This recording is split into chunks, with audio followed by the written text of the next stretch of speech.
Agora sim? Então tá. Boa tarde a todos.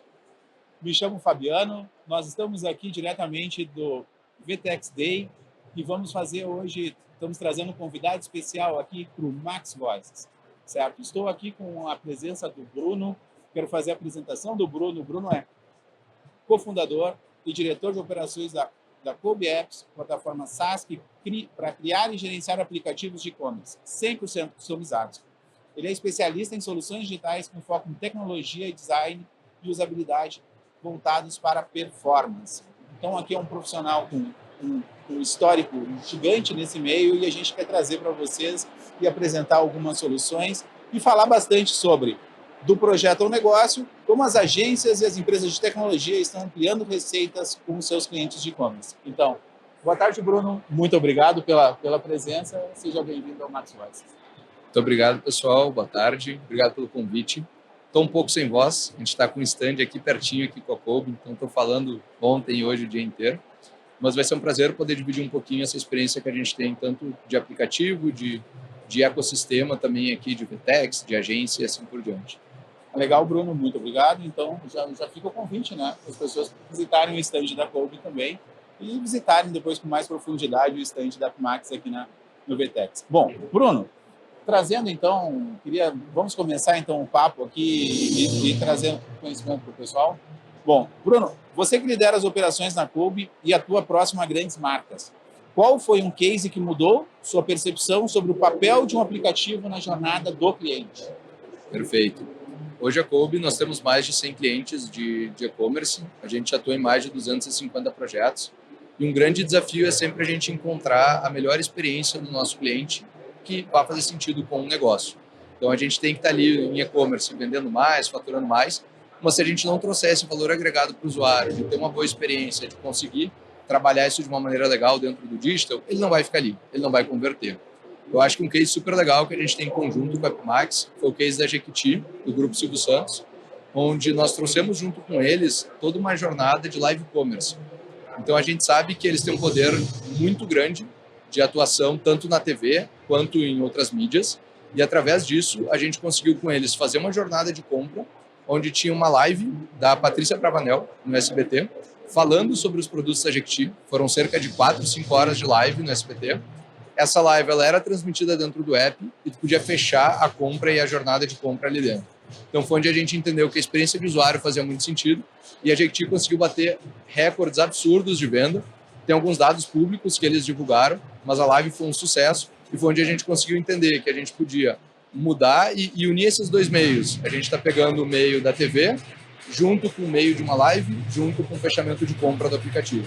Ali para nós foi super importante entender que a gente conseguia potencializar essa marca ali dentro. E finalizava a jornada na campanha, Bruno. Como é que... Conta um pouquinho mais, abre um pouquinho mais para nós o case. Perfeito. Tinha duas formas de trabalhar essa jornada. A primeira é que durante o programa do SBT tinha um QR Code. Pelo QR Code, tu podia fechar essa compra através do app. Então, tu baixava o app e finalizava a compra por ali. E dentro do app, caso tu não estivesse vendo a TV ali no SBT, tu também podia assistir a live. E no momento que tu está assistindo a live, os produtos que estavam aparecendo começavam a surgir ali. Podia adicionar no carrinho, fechava a compra sem sair da live, ou podia montar um grande carrinho no final da live e poder fechar. Então ali foi uma interação super legal. E é claro que o método de pagamento era App Max, então a gente conseguiu ter um checkout super fluido, não teve recusa de pagamento, não teve nada nessa linha, e eles conseguiram garantir que aquela venda ela foi realizada.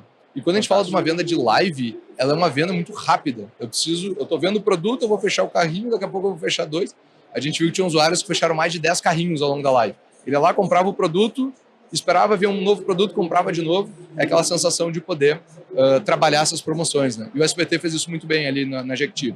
Então tinham promoções por 20 minutos. Tem que fechar meu carrinho agora, em 20 minutos vai acabar. E assim eles foram trabalhando. E o app conectou nessa jornada, tanto escaneando ali o QR Code para poder fechar a compra, quanto a jornada dentro do aplicativo mobile. Não, fantástico. Então, na verdade, trabalha, né, muito essa inovação, a venda online no momento ali, aproveita a oportunidade, gera um fluxo e... Não, fantástico, fantástico. Eu acho que mais um adendo assim, para trazer é quando a gente fala de aplicativo, a gente olha o aplicativo como uma fonte de recorrência. Eu quero fazer a venda para esse usuário hoje, mas eu quero poder ativar ele através de um push notification, através de uma campanha para que eu possa vender de novo para ele. E aí a Jequiti fez isso muito bem. Então, depois que a gente teve um grande ali, volume de acessos e downloads na live, é trabalhar essa base e prosseguir vendendo para eles. E a gente sabe que vender de novo para um cliente que já é nosso é muito mais barato, muito mais fácil, muito mais rápido. Bom, e agora depois do case, Bruno, eu queria, de repente, que a gente comunicasse um pouquinho com as agências, entendendo um pouquinho sobre a jornada também. E entendendo um pouquinho o que você enxerga hoje. Vocês têm uma agência com uma carteira de clientes muito interessantes, clientes de grande porte. Eu queria que você falasse um pouquinho para nós o que você enxerga e quais são os maiores gargalos que você vê hoje nas agências e tech partners que atendem o mercado de e-commerce. O que você enxerga hoje os problemas que o pessoal tem enfrentado, como é que eles podem ir resolvendo, como é que vocês têm trabalhado para resolver esse tipo de problema? Perfeito, maravilha. Eu acho que um ponto é entender o contexto, é entender o mercado que tu está inserido. Então, a Kobe atua com varejo desde 2018 e ali a gente começou, antes a gente fazia soluções em diferentes áreas e a partir de 2018 a gente começou a aprofundar no varejo. E a gente sabe que o varejo ele tem suas especificidades. E dentro do varejo, cada segmento pode ter ainda uma rotina diferente, um usuário, um perfil diferente. Então, um dos movimentos que a gente fez foi realmente se tornar especialista naquelas áreas que a gente vem atuando. Então, por exemplo, uma das linhas que a gente atua é farmácia. Farmácia tem toda uma questão de venda de remédio controlado, de integração com laboratórios. Se a gente não viver isso, se a gente não entender esse contexto da farmácia, eu não vou conseguir trazer uma solução para ele. Então, acho que um ponto é especializar. E essa foi a nossa decisão. Tem agências que preferem ficar um pouco mais generalistas e acabam atuando em frentes diferentes.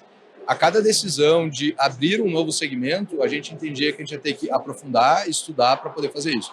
Então, hoje a gente atua em mais de 10 segmentos, mas a gente foi passando um a um para poder fazer esse crescimento. E um outro ponto que as agências sofrem, e aí eu não digo agências como um todo, mas o mercado de tecnologia como um todo, é a disputa por talentos. Então, quando a gente fala de ter bons desenvolvedores, pessoas de produto, designers e assim por diante, isso é uma dor que a gente passa como um todo. O que a gente fez como Kobe para tentar resolver esse modelo?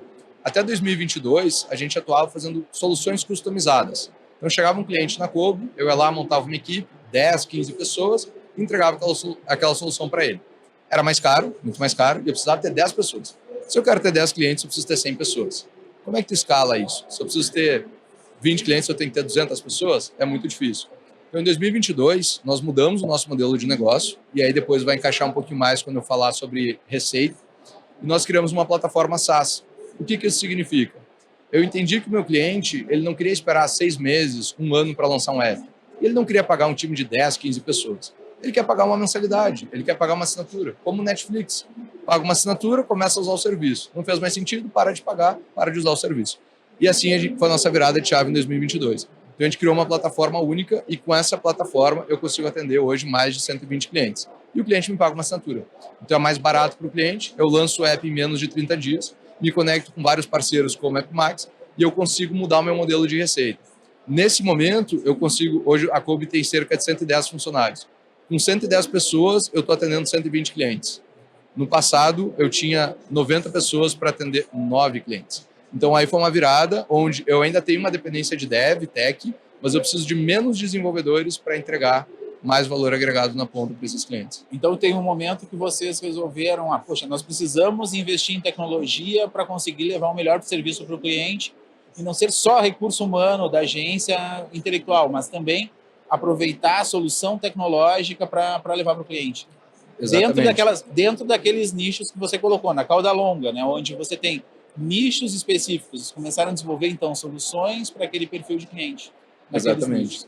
A gente tem esse momento ali, quando a gente olha para a pandemia, para o mercado tech, foi um movimento que cresceu muito as empresas tech. As empresas cresceram muito. E a gente chegou num momento onde a gente tinha 60 desenvolvedores. No ano seguinte, para a gente seguir dobrando de tamanho, precisaria de mais 60, 70. A gente conversou com o nosso time de RH e falou, pessoal, tem que contratar 70 desenvolvedores para o ano que vem. A resposta foi, se a gente conseguir manter, consideram-se felizes. Era empresas americanas, oferta em dólar, uma loucura. Ali a gente viu que a gente tinha que mudar o modelo de negócio.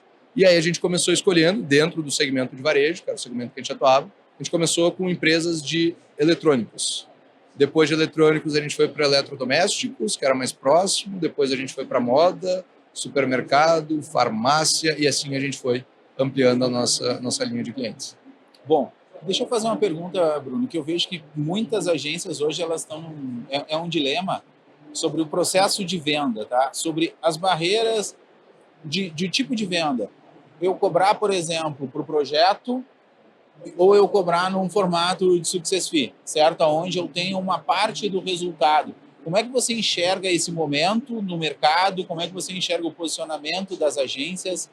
Fala um pouquinho para nós como é que a Kolbe enxerga esse momento. Perfeito. Naquele exemplo, pessoal, que eu trouxe a contextualização, que a gente trabalhava aquele software customizado, 10, 15 pessoas e tal, no meu ponto de vista, minha opinião pessoal, é impossível tu cobrar uma taxa de sucesso. É obrigado a cobrar valor hora de pessoas. Porque tu tem um time grande que tu precisa pagar aquelas pessoas. E espero que nenhum dev esteja me ouvindo, ou a galera da Kolbe está aqui, mas dev ganha bem, e dev quer ganhar bem, mais bem, e toda hora. Então, é caro ter um time de tecnologia. Então, naquele movimento, é muito difícil tu cobrar por taxa de sucesso. Quando a gente faz essa mudança do modelo de negócio, a gente começa a entrar nessa vertente. Então, hoje, cerca de 50% do nosso portfólio de clientes, a gente ganha taxa de sucesso. E para nós faz muito sentido.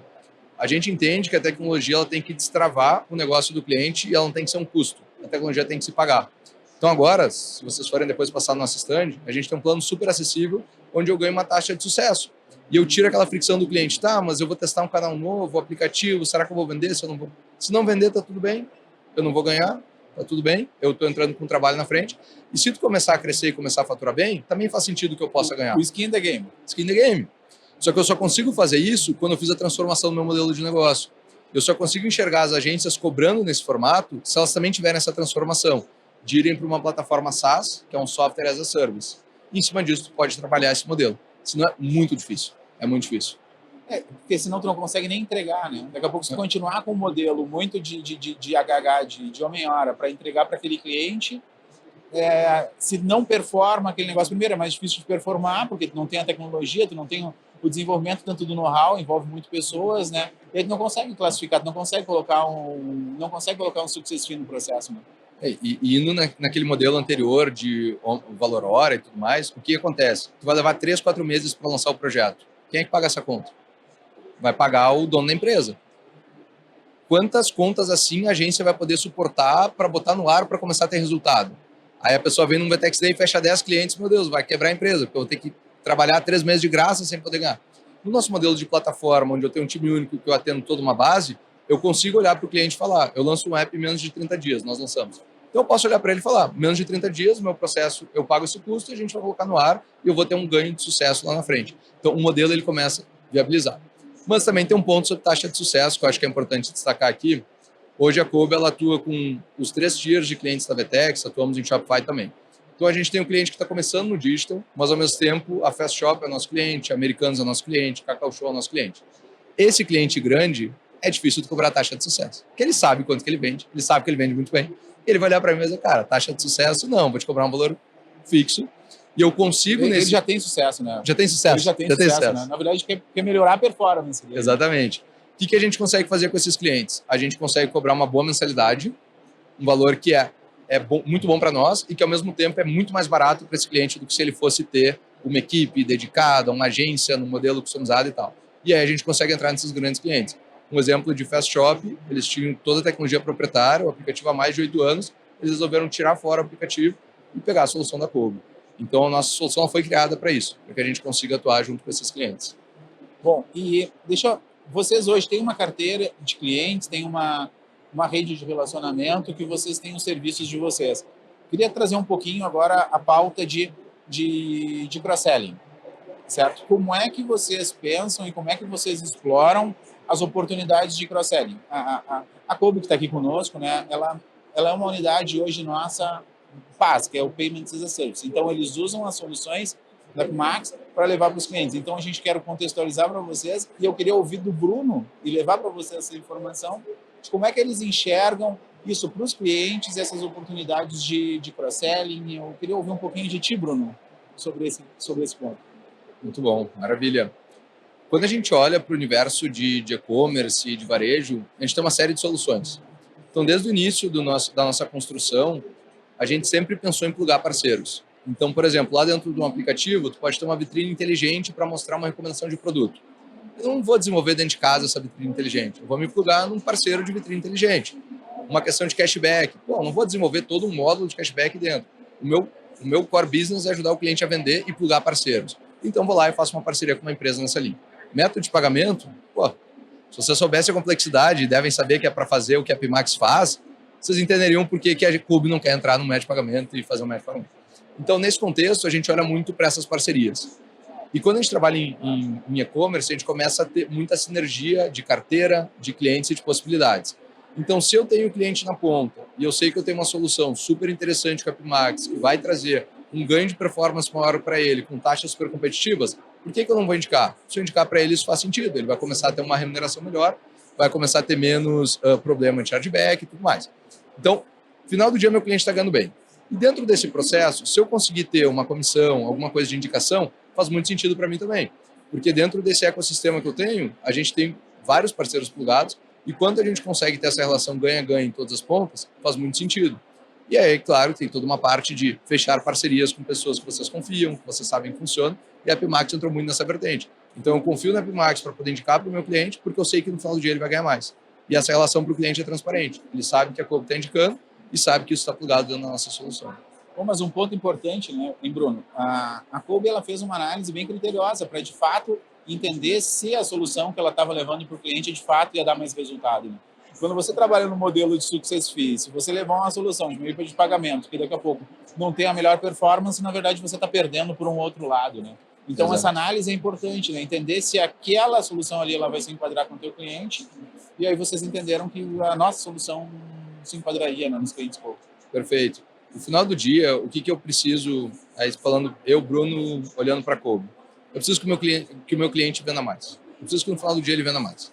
O que eu puder fazer para ajudar ele a vender mais, eu preciso.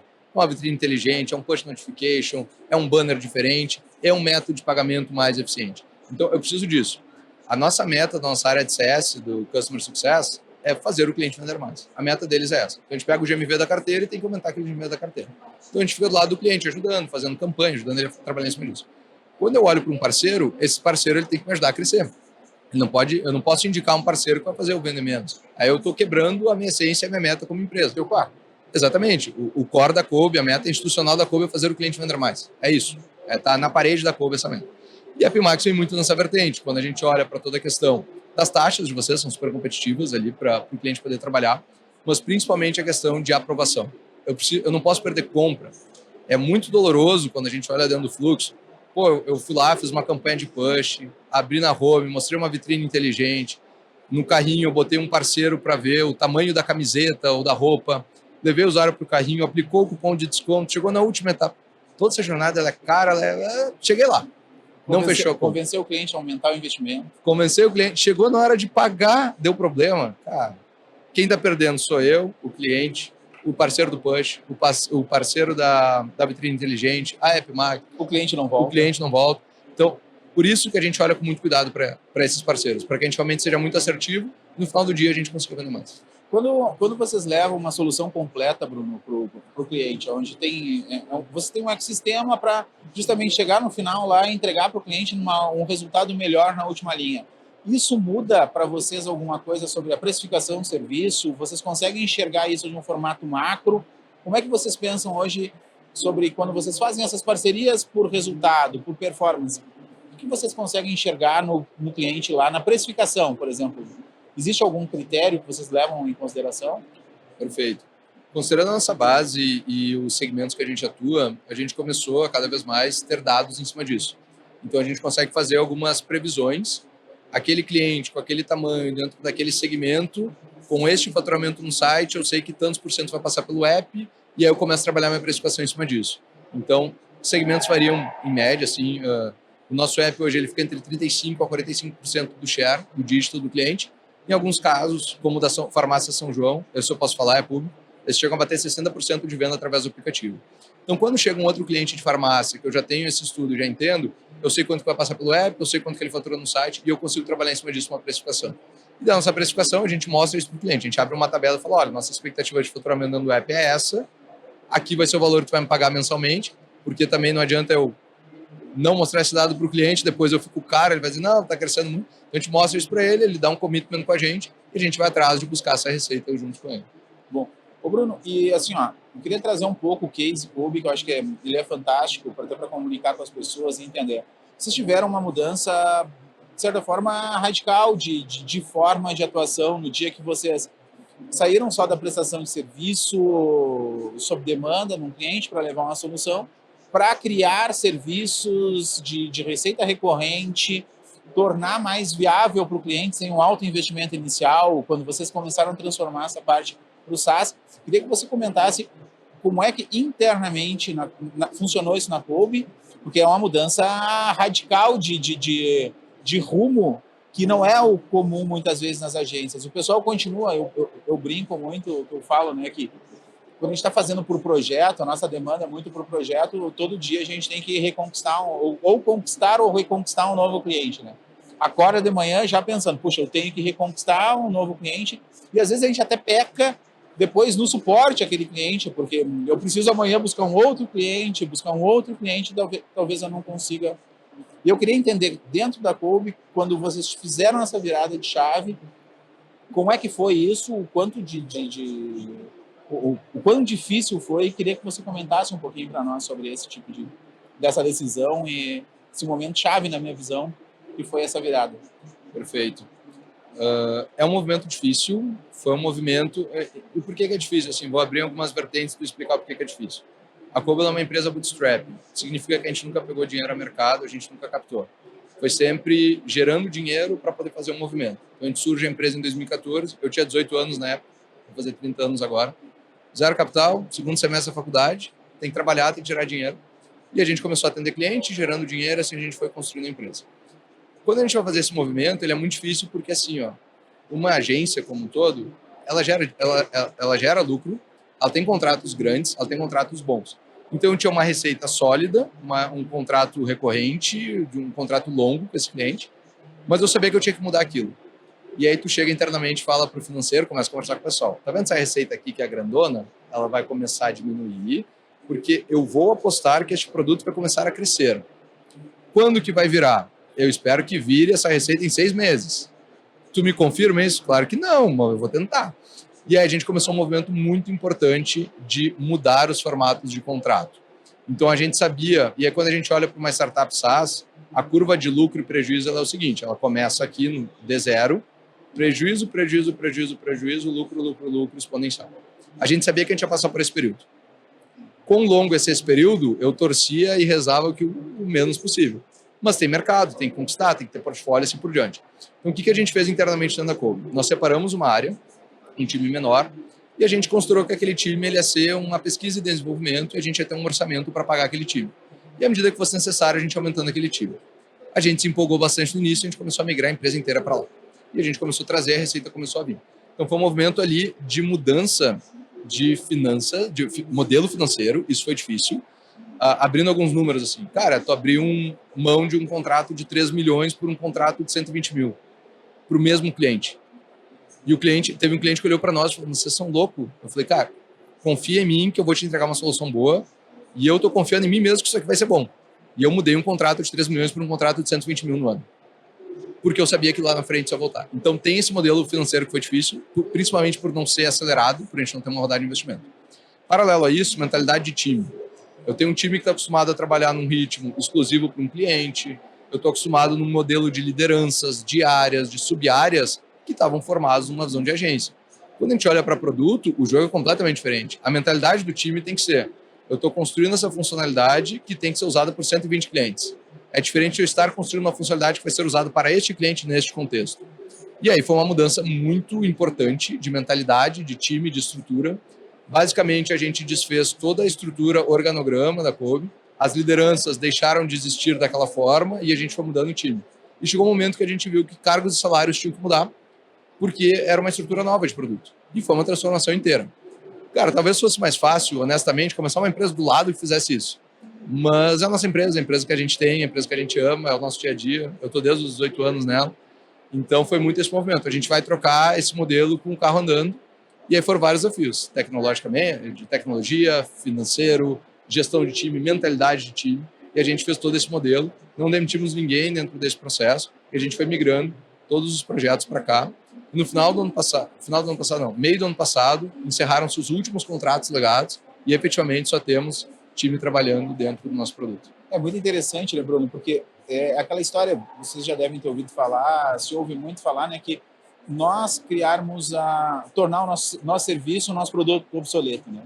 Então, só que durante esse período, essa transição, ela é cruel, né? Porque tem que ter sangue frio, olhar, porque vai ter um problema vai ter uma barrigada, como fala, o fluxo vai diminuir, mas com o propósito de tornar aquele serviço obsoleto quando vocês começaram a transformar uma agência em SaaS, em soluções de tecnologia.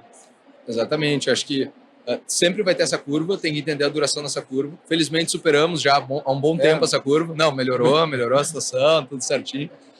E aí a gente começa agora a ter os benefícios de ter essa plataforma, né? Essa escala, conseguir colocar clientes maiores para dentro, conseguir ter um modelo replicável.